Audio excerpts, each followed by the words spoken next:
전직 판사 출신의 주인공이 국내 최고급 실버타운에서 벌어지고 있는 비밀과 실버타운 내에서도 VIP들만의 세상이 있다는 것의 실체를 밝혀내기 위한 비밀 조사를 하게 되는데 영상 시작 전 구독과 좋아요는 꼭 부탁드립니다.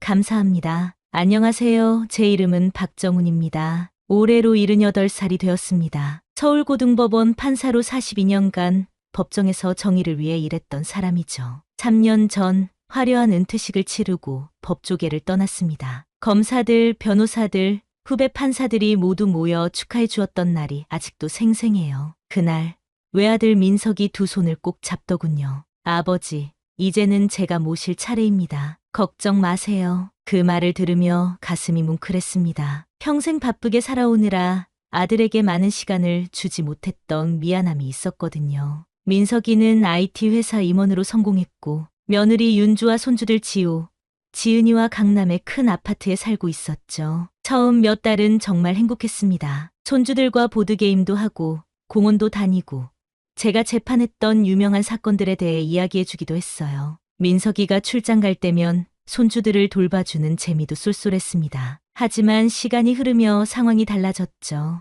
아버님, 지호 학원 시간이에요. 며느리 윤주의 목소리가 점점 차가워지는 걸 느꼈습니다. 처음엔 아버님, 식사하셨어요?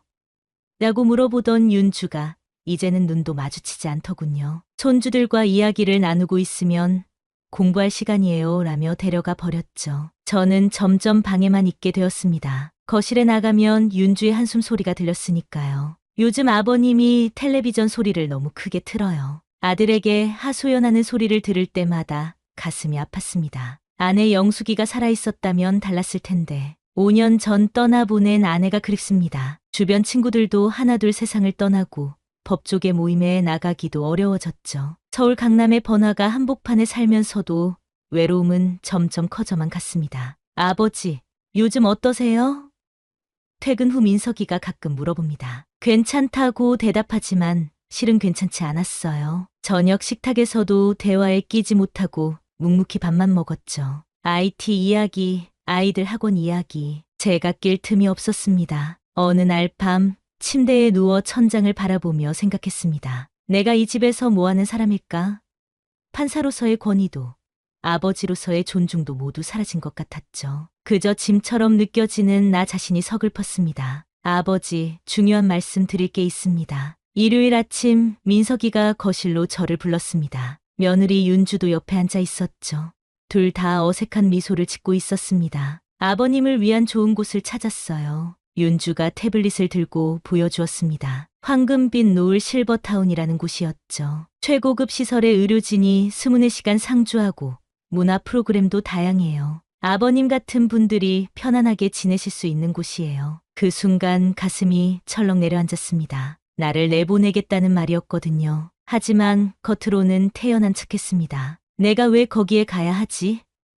여기 불편한 점이 있니? 민석이가 말을 얼버무렸어요. 아버지, 저희가 바빠서 제대로 모시지 못해 죄송합니다. 이곳은 아버지 또래 분들과 교류하실 수 있고 취미 활동도 마음껏 하실 수 있어요. 말은 그럴듯했지만 사실은 자신들의 삶에서 저를 빼고 싶은 마음이 느껴졌습니다. 처음에는 완강히 거절했죠. 난 내 아들 집에서 살고 싶다. 다른 곳에 갈 생각 없어. 그러나 민석이와 윤주는 몇 주 동안 계속 실버타운 이야기를 꺼냈습니다. 한번 구경만 가보세요. 윤주의 끈질긴 설득에 결국 동의했습니다. 마음 한편으로는 내 자식이 나를 버리려 하는구나 라는 서글픔이 밀려왔지만 이미 결정된 일인 것 같았습니다. 서울 용산구에 위치한 황금빛 노을 실버타운은 겉보기에 호텔 같았습니다. 로비는 호화롭게 꾸며져 있었고 직원들은 모두 환한 미소로 맞이해 주었죠. 박정훈님, 환영합니다. 저희가 최선을 다해 모시겠습니다. 시설을 둘러보는 동안 놀랐습니다. 수영장,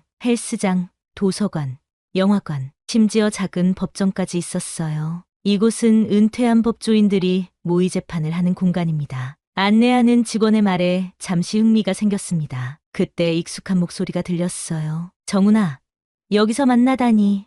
돌아보니 옛 법정에서 자주 마주쳤던 변호사 김성준이 환한 미소로 다가오고 있었습니다. 나 여기 산 지 6개월 됐어. 정말 좋더라고. 김성준은 저보다 2살 많지만 항상 활기차고 유머러스한 사람이었습니다. 처음엔 나도 반대했지. 하지만 여기는 생각보다 자유롭고 재미있어. 우리 또래 친구들도 많고. 김성준의 말에 마음이 조금 누그러졌습니다. 그날 저녁 민석이가 물었어요. 아버지, 어떠세요? 마음에 드셨나요? 말문이 막혔습니다. 아들 집에 더 있고 싶었지만 이미 짐이 되어버린 것 같았죠. 김성준 같은 친구가 있다면 견딜만할 것 같기도 했고요. 한번 살아볼게. 그렇게 저는 실버타운 입주를 결정했습니다. 실버타운에서의 첫 한 달은 놀라울 정도로 좋았습니다. 제 방은 넓고 쾌적했고 창문으로 한강이 내려다 보였죠. 매일 아침 일어나 창밖을 바라보는 것이 일상이 되었습니다. 박 판사님, 아침 식사 준비되었습니다. 직원들은 항상 공손했어요. 김성준과 함께하는 시간이 많아졌습니다. 그는 저와 달리 사교적이어서 다른 입주자들을 많이 알고 있었죠. 정훈아, 여기 전직 검사장도 있고 기업 회장님들도 계셔. 내가 심심할 리 없어. 실버타운의 프로그램은 다양했습니다. 특히 법률 강의를 하면서 보람을 느꼈죠. 젊은 시절의 열정이 되살아나는 느낌이었습니다. 민석이와 윤주도 격주로 손주들을 데리고 방문했어요. 할아버지, 여기 좋아요? 지호가 물으면 응, 할아버지, 여기 친구들도 생겼단다 라고 대답했습니다. 그런데 3개월이 지나자 변화가 느껴지기 시작했습니다. 아침 식사의 질이 떨어졌어요. 처음엔 신선한 과일과 따뜻한 빵이 제공되었는데 이제는 냉동식품 같은 맛이 났습니다. 오늘 식사가 좀 다른데요? 물었더니 직원은 곧 개선하겠습니다 라고만 말했죠. 의료 서비스도 문제였습니다. 허리 통증으로 의사를 찾았는데 지금은 진료가 어렵습니다. 내일 오세요 라는 답변만 들었어요. 24시간 의료진이 상주한다고 했는데 거짓말이었나 싶었습니다. 직원들의 태도도 달라졌어요. 더 이상 환한 미소가 아닌 형식적인 인사만 했죠. 한 번은 복도에서 직원들이 대화하는 소리를 들었습니다. VIP 아닌 방은 청소 대충 해도 돼. 어차피 불평해도 어디 가겠어? 충격이었습니다. 이곳이 노인들을 존중하는 공간이 아니라 돈벌이 수단으로만 보고 있다는 걸 느꼈어요. 김성준에게 이 일을 이야기했습니다. 나도 느꼈어. 처음 3개월은 홍보용인가 봐. 그 후엔 서비스가 확 줄더라고. 더 충격적인 일은 민석이와 윤주의 방문이 뜸해진 것이었습니다. 처음엔 격주로 오더니 한 달에 한 번, 그것도 잠깐 들르는 정도로 변했죠. 전화해도 지금 회의 중이에요 라는 대답뿐이었습니다. 어느 날 밤 창밖을 바라보며 생각했습니다. 내가 정말 이곳에서 남은 생을 보내야 하는 걸까? 화려한 겉모습 아래 가려진 실체가 점점 드러나는 것 같았습니다. 법관으로서 진실을 파헤치던 본능이 다시 깨어나기 시작했습니다. 정준아, 우리 이대로 당하고만 있을 순 없어. 산책로 벤치에 앉아 김성준에게 말했습니다. 그는 고개를 끄덕였죠. 나도 그 생각이었어. 옛 변호사 버릇이 도지더라고. 우리는 비밀리에 실버타운의 문제점을 조사하기로 했습니다. 먼저 계약서를 꼼꼼히 검토했죠. 판사였던 저와 변호사였던 김성준에게는 익숙한 작업이었습니다. 이것 봐. 7페이지 작은 글씨로 서비스 내용은 운영 상황에 따라 변경될 수 있다라고 적혀 있어. 더 자세히 살펴보니 여러 불공정한 조항들이 발견되었습니다. 위약금 조항이 지나치게 무거웠고 입주자의 권리는 최소화되어 있었죠. 이건 명백한 불공정 계약이야. 법원에서도 인정 안 될 조항들이 많아. 김성준이 다른 입주자들과도 조심스럽게 이야기를 나누기 시작했습니다. 203호 이영자 씨는 전직 간호사인데 의료 서비스 부실함에 대한 증거를 모으고 있대. 우리는 이영자를 만나 해명하기로 했습니다. 저도 처음엔 믿었어요. 의사가 항상 있다고요. 하지만 실제론 주 3일만 오고 응급 상황에선 그냥 119 부르더라고요. 이영자의 증언은 충격적이었습니다. 그녀는 몰래 의료 기록도 확보하고 있었죠. 결정적인 발견은 우연히 이루어졌습니다. 로비 근처 사무실에서 나오던 직원이 서류를 떨어뜨렸는데 그것을 주우려다 눈에 들어온 내용이 심상치 않았어요. 입주자 자산평가 및 수익성 분석. 그 서류를 몰래 사진으로 찍어 방으로 돌아와 검토했습니다. 실버타운이 입주자들의 재산 상태를 조사해 수익성을 평가하고 있었어요. 자산이 많은 VIP는 특별 관리하고 보통 입주자는 최소한의 서비스만 제공한다는 내부 지침이었습니다. 이건 완전히 사기야. 김성준이 분노했습니다. 우리가 낸 입주비와 월 관리비로 최고의 서비스를 약속받았는데 이건 사기극이잖아. 더 충격적인 사실도 발견했습니다. 실버타운 뒤에는 대형 부동산 개발회사 미래도시가 있었어요. 그들은 입주자들이 돌아가시면 남은 보증금을 헐값에 정산하고 그 자리에 고급 주택단지를 지을 계획이었습니다. 이건 단순한 서비스 문제가 아니라 조직적인 노인 착취야. 제 목소리가 떨렸습니다. 김성주는 심각한 표정으로 말했죠. 우리가 법조인 출신이니까 이걸 밝혀낼 책임이 있어. 조사는 비밀리에 진행되었습니다. 이영자의 도움으로 의료 기록 조작 증거도 확보했어요. 직원들의 대화를 녹음하고 사진 증거도 모았습니다. 마치 현직 시절처럼 증거를 체계적으로 수집했죠. 정훈아, 조심해야 해. 관리소장 최 부장이 우리를 주시하는 것 같아. 김성준의 경고가 현실이 되었습니다. 어느 날 제 방이 정기 점검이라는 명목으로 뒤져져 있었거든요. 다행히 증거는 모두 김성준의 방에 숨겨두었습니다. 조사를 진행하면서 실버타운 내부에 또 다른 문제가 드러났습니다. 입주자들 사이에도 보이지 않는 계급이 있었어요. VIP 그룹이라 불리는 자산가들은 특별 대우를 받고 있었습니다. 그들만의 식당, 전용 의료 서비스, 심지어 직원들의 태도까지 달랐죠. 이건 우리 모두의 문제예요. 제가 몇몇 입주자들에게 말했습니다. 우리 모두 동등한 서비스를 받을 권리가 있습니다. 그러나 모두가 동의하지는 않았어요. VIP 그룹의 대표격인 강 회장은 불편한 기색이 역력했죠. 박 판사, 괜한 문제 일으키지 마세요. 저는 지금 서비스에 만족합니다. 입주자 회의에서 문제를 공론화했습니다. 우리는 모두 고액의 입주비와 관리비를 내고 있습니다. 그런데 왜 서비스의 질이 이렇게 차별화되는 걸까요? 회의장은 순식간에 두 파로 나뉘었습니다. 한쪽은 현 상태를 유지하길 원하는 VIP 그룹, 다른 쪽은 변화를 원하는 일반 입주자들이었죠. 감정이 격해지며 고성이 오갔습니다. 박 판사, 당신이 뭘 안다고 나서는 거요? 여기 들어오기 전에는 아들 집에서도 환영받지 못했다면서요? 강 회장의 날카로운 공격에 가슴이 아팠습니다. 어떻게 그런 개인적인 이야기를 알고 있는지. 회의 후 김성준이 저를 안심시켰습니다. 정훈아, 강 회장은 이곳 이사회 멤버야. 최 부장과 친하고 그들이 우리 뒷조사를 한 게 분명해. 상황은 점점 악화되었습니다. 몇몇 입주자들은 우리를 피하기 시작했고 직원들의 태도도 더 차가워졌습니다. 시사 시간에는 자리를 멀리 두고 프로그램에서는 의도적으로 배제되는 느낌이었어요. 결정적인 사건은 손자 지호의 피아노 발표회 날 일어났습니다. 발표회 초대장을 받고 너무 기뻤는데 당일 아침 갑자기 외출 금지 공지가 붙었어요. 안전상의 이유로 오늘 외출은 금지됩니다. 이유를 물으니 전염병 예방 차원이라는 황당한 답변뿐이었습니다. 결국 발표회에 가지 못했죠. 나중에 민석에게 전화했더니 아버지가 안 오셔서 지호가 많이 실망했어요 라고만 했습니다. 제가 왜 못 갔는지 설명할 기회조차 주지 않았어요. 분노로 가득 찬 저는 관리소장 최 부장을 찾아갔습니다. 이게 무슨 짓입니까? 내 손자 발표회에 가지 못하게 한 이유가 뭡니까? 최 부장은 거만한 미소를 지으며 대답했어요. 규정입니다. 박 판사님, 최근 조사 활동이 다른 입주자들에게 불안감을 주고 있어 잠시 외출을 제안한 겁니다. 그날 밤 갑자기 김성준에게서 전화가 왔습니다. 정훈아, 나 갑자기 가슴이 아파서. 말이 끊겼고 곧바로 그의 방으로 달려갔습니다. 김성준은 바닥에 쓰러져 있었고 얼굴은 창백했어요. 도와주세요. 누구 없습니까?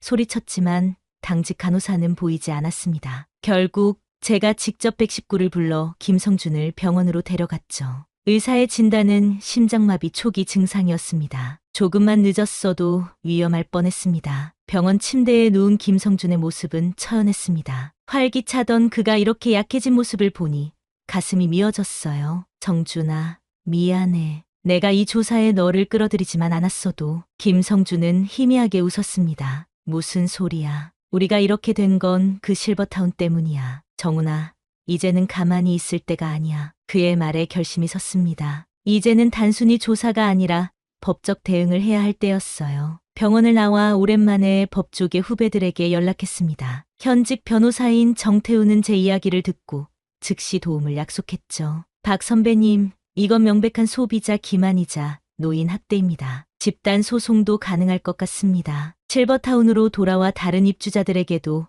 용기를 불어넣었습니다. 우리가 법을 지키며 살아온 사람들입니다. 이런 부당한 대우를 받을 이유가 없어요. 간호사 출신 이영자의 도움은 특히 컸습니다. 그녀는 의료 기록 조작 증거를 더 확보했어요. 환자 기록을 고의로 누락시키고 처방약도 제대로 주지 않았어요. 심지어 의사 진료 없이 간호사가 진단하기도 했고요. 실버타운 측의 반발도 거셌습니다. 어느 날 제 방에 들어가니 모든 서류가 뒤집혀 있었어요. 명백한 협박이었죠. 최 부장은 복도에서 만날 때마다 비웃듯 쳐다봤습니다. 박 판사님, 이러다 아드님 회사에도 안 좋은 소문이 퍼질 수 있어요. 조용히 지내시는 게 어떨까요? 그 말에 의아했습니다. 민석이 회사가 왜 언급되는 걸까요?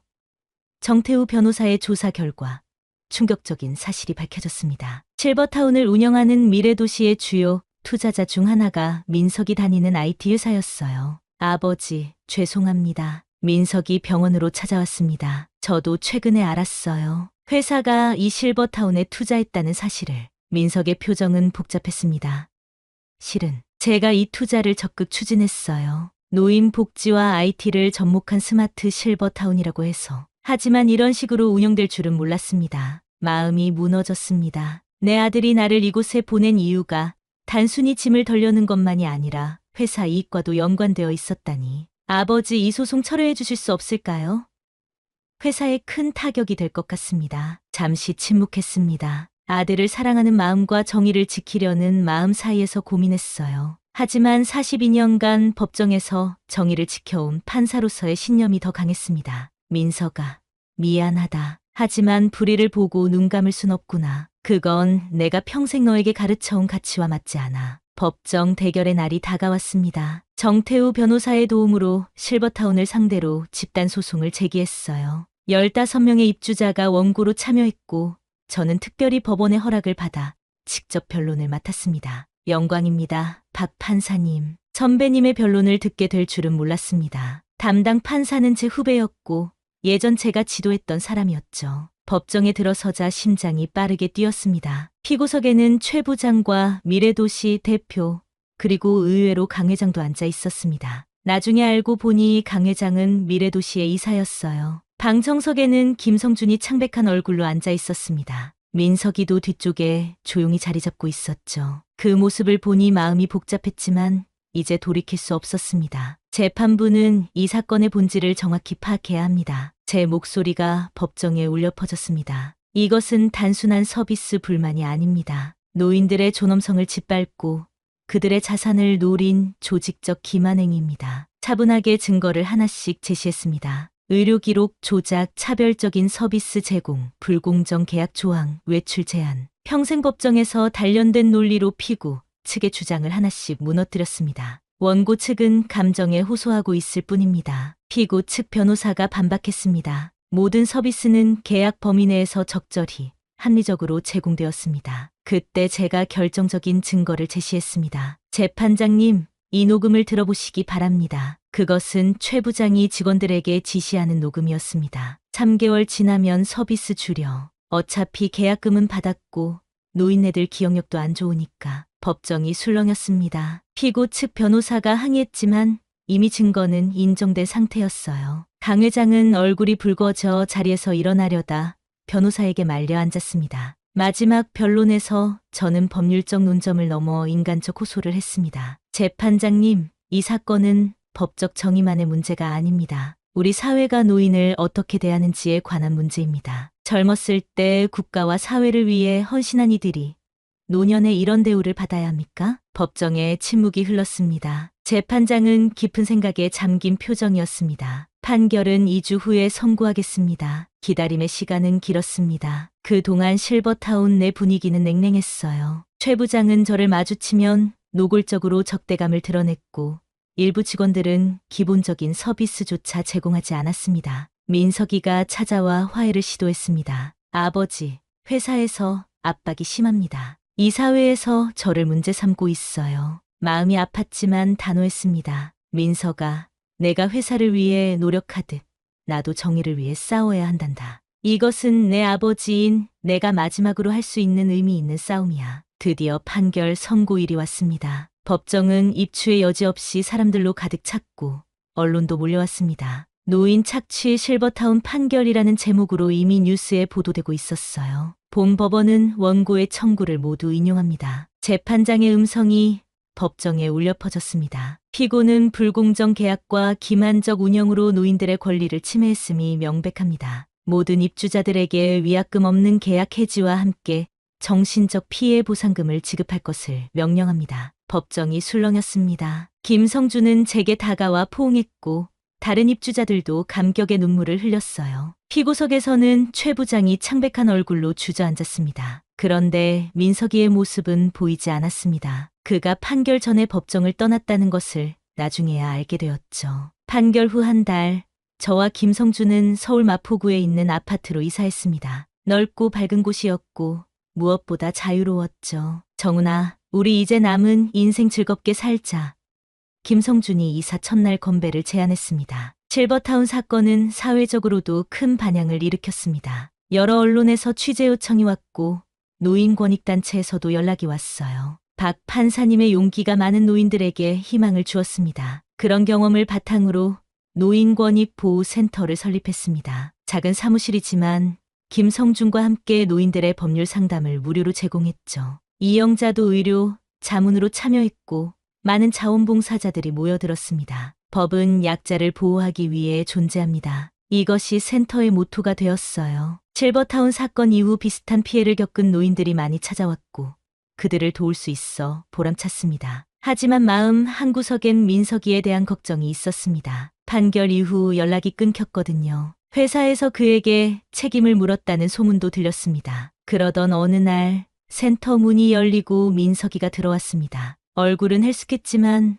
오랜만에 보는 아들의 모습에 가슴이 뭉클했습니다. 아버지, 죄송합니다. 민석이 어색하게 웃었습니다. 회사 일로 바빴어요. 사실 민석은 회사를 그만두었다고 했습니다. 너무 돈만 쫓는 회사였어요. 아버지 사건 이후 많은 생각을 했습니다. 이제 스타트업을 준비 중인데 노인들을 위한 진짜 좋은 서비스를 만들고 싶어요. 그 말을 듣고 가슴이 벅차올랐습니다. 아들이 마침내 진정한 가치를 깨달은 것 같았어요. 민석아, 내 선택을 지지한다. 내가 정말 자랑스럽구나. 민석이 새로 시작하는 사업은 노인 맞춤형 주거 공유 플랫폼이었습니다. 혼자 사는 노인과 주거 공간이 필요한 청년들을 연결해주는 서비스였죠. 아버지의 경험을 바탕으로 기획했어요. 노인들은 외롭지 않고 청년들은 저렴하게 살 수 있는 윈윈 모델입니다. 센터에서는 이 플랫폼의 법률 자문을 제공했고 많은 노인들이 관심을 보였습니다. 민석이의 서비스는 빠르게 성장했고 사회적 기업상도 받았죠. 손주들도 다시 찾아오기 시작했습니다. 지호는 이제 중학생이 되어 법에 관심을 보였고 지은이는 할아버지 센터에서 봉사활동을 하겠다고 했어요. 할아버지, 저도 할아버지처럼 정의로운 사람이 될래요. 지호의 말에 가슴이 뭉클했습니다. 김성주는 여전히 유머러스했습니다. 정훈아, 우리가 이렇게 또 한 번 인생을 재미있게 살게 될 줄 누가 알았겠어?